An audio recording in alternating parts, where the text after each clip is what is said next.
Good morning students, welcome to next video, class 10, lecture number 5, chapter 2, biology. chapter में है control and coordination पढ़ रहे हैं हम लोग स्टूडेंट। इसमें कंट्रोल एंड कोऑर्डिनेशन में हम लोग तो नेक्स्ट टॉपिक पढ़ेंगे प्लांट हार्मोन्स। प्लांट हार्मोन्स में क्या देखेंगे हम लोग student? These are chemicals compounds which help to coordinate growth, development and the responses to the environment। कर रहा है इसमें क्या हो रहा है कि प्लांट हार्मोन्स क्या है, तो यह एक केमिकल कंपाउंड्स है जो ग्रोथ के कोऑर्डिनेट में, मतलब ग्रोथ के कोऑर्डिनेट में, डेवलपमेंट में और मदद करता है। और यह रिस्पॉन्सेज होता है इन्वायरमेंट जो होता है, responses to the environment, environment की रिस्पॉन्सेज होता है, इन्वायरमेंट भी का भी कुछ प्रभाव पड़ता है। तो अब हम देखेंगे नेक्स्ट में main plants hormones are. Plants में मेन हार्मोन्स कौन कौन से हैं इसके बारे में देखेंगे। तो एक नंबर में देखेंगे स्टूडेंट्स कि ऑक्सिन है। क्या है? प्लांट हार्मोन्स ऑक्सिन है, गिबरेलिन है, उसके बाद साइटोकिनिन है, एसिड है। तो ये जो हार्मोन्स है आपको, यह मेन हार्मोन है प्लांट्स का। तो हम एक फर्स्ट में देखेंगे ऑक्सिन के बारे में। तो देखेंगे these hormones synthesized at shoot tip. Shoot tip का मतलब होता है कि प्लांट्स जो होता है स्टूडेंट उसको दो पार्ट में बांटते हैं, एक रूट और दूसरा शूट। तो शूट के बारे में इसमें है। तो दिस हार्मोन्स, यह हार्मोन्स जो होता है सिंथेसाइज करता है एट शूट में, टिप्स में, मतलब कि ऊपर होता है किसमें, जो प्लांट्स का रूट शूट वाला पार्ट जो है ऊपर टिप्स उसमें करा है। It helps the cells grow, या सेल्स के ग्रो करने में, मतलब प्लांट्स को वृद्धि करने में क्या करता है, मदद करता है auxin. Grow longer and the involve in the phototropism, और फोटोट्रॉपिज्म भी इसमें इन्वॉल्व रहता है। नेक्स्ट देखते हैं गिबरेलिन जो होता है या क्या है, it helps in the growth of the stem, या स्टेम के ग्रोथ में मदद करता है। नेक्स्ट देखते हैं साइटोकिनिन। साइटोकिनिन क्या होता है? इट प्रमोट्स सेल डिवीजन, यह क्या करता है, सेल डिवीजन को प्रमोट करता है। This is present in greater concentration in fruits and seeds. तो यहाँ देखिएगा, it promote cell division, this is present in greater concentration in fruits and seeds. Next में देखते हैं एब्सिसिक एसिड में देखते हैं इट इनहिबिट्स। देखिए अब यहाँ पे जो दिया है इनहिबिट्स जो दिया है, इसका मतलब समझिए रोकना होता है। इनहिबिट्स ग्रोथ, या ग्रोथ को रोकता है। Inhibits growth. It also cause wilting of leaves and also known as stress hormones. इसको स्ट्रेस हार्मोन्स के नाम से भी हम लोग जानते हैं। एब्सिसिक एसिड को स्ट्रेस हार्मोन्स के नाम से भी जानते हैं। इसके कारण क्या होता है, पत्ता स्थिर रहता है, गिरने से रुकता है, ग्रोथ रुकता है। तो यह बैलेंस करने में, मतलब कि यह जो हार्मोन्स हम देखिए, या ग्रोथ से लेके हमारा प्लांट का ग्रोथ ज्यादा ना हो, सब का कंट्रोल करने का काम करता है। अब नेक्स्ट टॉपिक देखेंगे स्टूडेंट हम। तो नेक्स्ट टॉपिक में आता है हार्मोन्स इन एनिमल्स। एनिमल्स में हार्मोन्स जो होता है उसके बारे में जानेंगे कि एनिमल्स में किस टाइप का हार्मोन्स होता है। सबसे पहले हार्मोन्स क्या होता है, हार्मोन्स है क्या, वह किस टाइप्स का है, कौन कौन से हार्मोन्स है और किस ग्लैंड से निकलते हैं, इस चीज के बारे में हम देखेंगे इस टॉपिक में। तो हम देखेंगे हार्मोन्स इन एनिमल्स, यह हमारा टॉपिक गया हार्मोन्स इन एनिमल्स। अब hormones are the chemical substance. Hormones क्या है? एक केमिकल सब्सटेंस है विच कोऑर्डिनेट द एक्टिविटीज, जो क्या करता है, हमारी एक्टिविटीज जो है, क्रियाकलाप जो होता है उसको कंट्रोल कोऑर्डिनेट करता है of living organism and also their growth.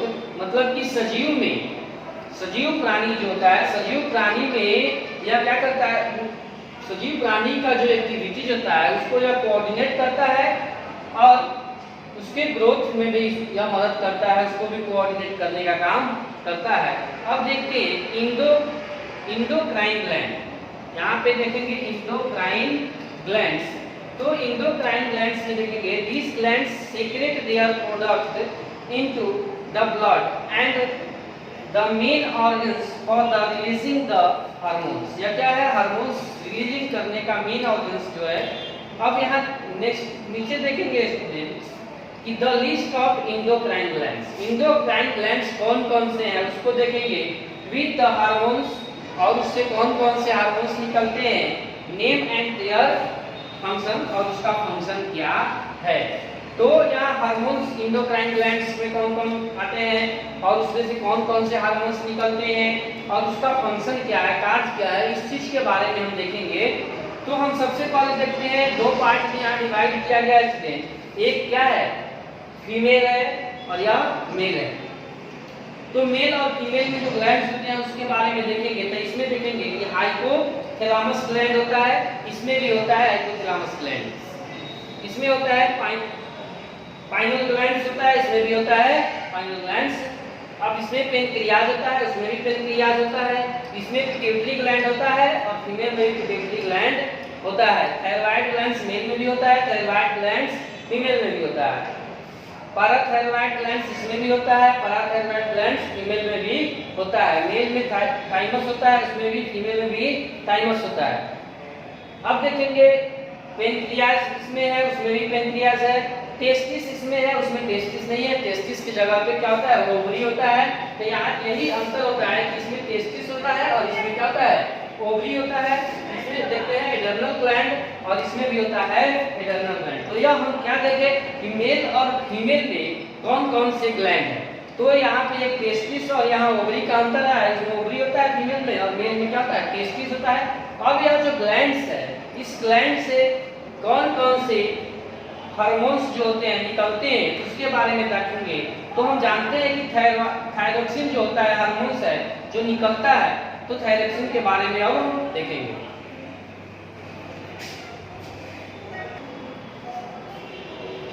अब हम आते हैं स्टूडेंट, जैसे कि इसके पहले हम ग्लैंड्स देखते हैं मेल और फीमेल में कौन कौन से ग्लैंड्स होते हैं।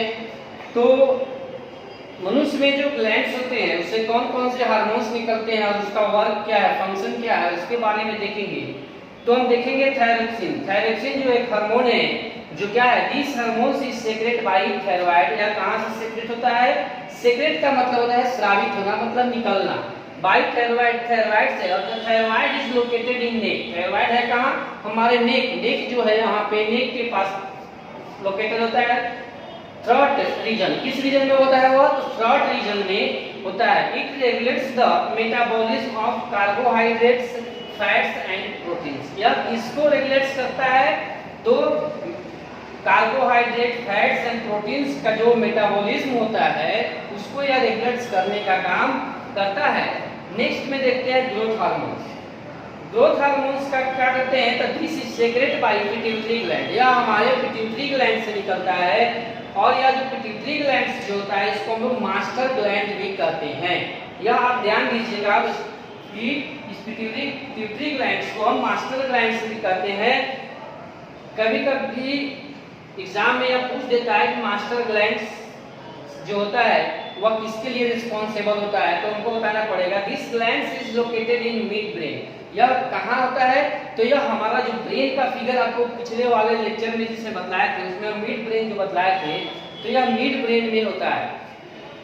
It regulates growth and development. यह किसको रेगुलेट करता है, तो ग्रोथ एंड डेवलपमेंट को रेगुलेट करने का काम करता है। आगे देखेंगे एड्रेनालाइन जो होता है ये भी एक क्या है, हार्मोन्स ही है। This hormones is secrete by a adrenal gland. यह किस ग्लैंड से निकलता है, एड्रेनल ग्लैंड से निकलता है।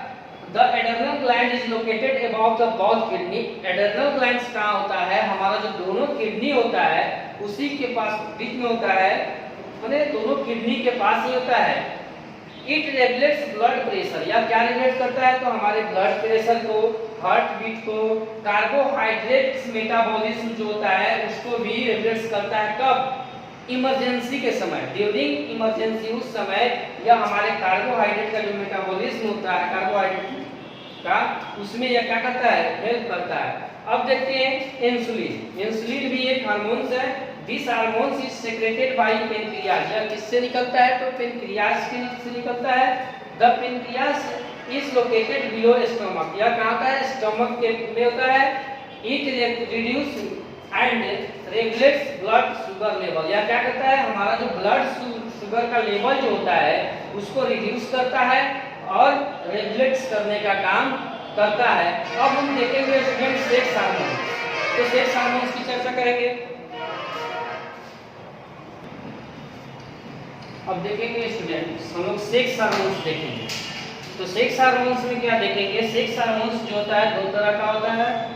दो होता है, इसलिए दो होता है कि एक मेल में और फीमेल में अलग अलग सेक्स हार्मोन्स होता है।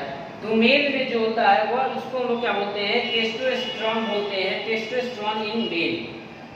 This hormones is secrete by testis. यह हार्मोन्स किसके द्वारा सेक्रेट होता है, तो टेस्टिस के द्वारा जो होता है सेक्रेट होता है। This the testis is located in the genital area.